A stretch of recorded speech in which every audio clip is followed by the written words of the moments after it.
Libo-libo ang dumagsa sa Ateneo de Manila University Campus sa Katipunan ng Quezon City kagabi para makapagdiwang sa traditional na bonfire. Selebrasyon yan ng ikalimang sunod na panalo ng Ateneo sa UAAP Men's Basketball. Tinalo ng Ateneo ang UST.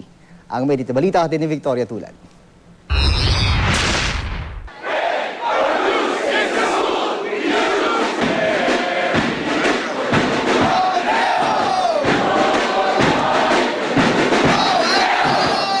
Kasabay ng init ng bonfire na ito, ang init ng selebrasyon kagabi sa Ateneo de Manila University sa pagdiriwang ng makasaysayang 5P Championship ng Blue Eagles sa UAAP Men's Basketball.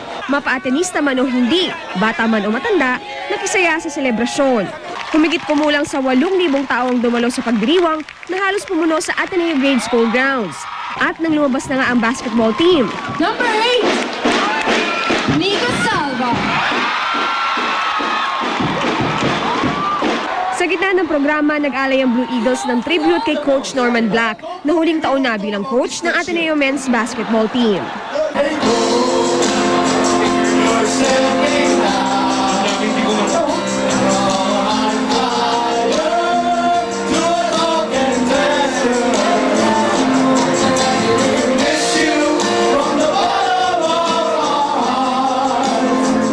Si Black, pigil naman ang pagluha.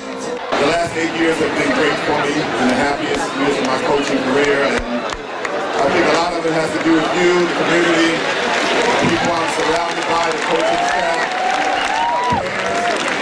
I'm really appreciative. Now don't make me cry, please. Bukod sa basketball team, ipinakilala rin ng iba pang atleta ng Ateneo at nagkaroon ng mini-concert. Bago ang bonfire program, nagsagawa ng misa ang Ateneo community bilang pasasalamat sa kanilang kampyonato. Dinumog din ang autograph signing ng players na nagmistulang pila ng blockbuster film. Ang mag-asawang ito, pati damit ng baby, pinapirmahan. Di ako dito nag-aral pero sinusupport ko yung Ateneo.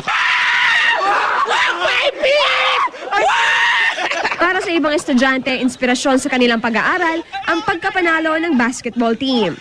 It's a nice way to end our senior year with a win sa UAAP. Go for 6 feet.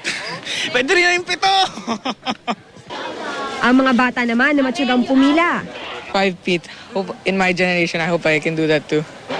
Nahirapan daw sila ngayong taon pero pangako ni Kiefer Ravena, itutuloy nila ang winning streak ng Ateneo. Second game pa lang, natalo na kami. Tapos ang dami na nagsabi na this is the end of the Ateneo na nga, na gano'n na kaagad. Second game pa lang. So we wanted to prove them na wrong.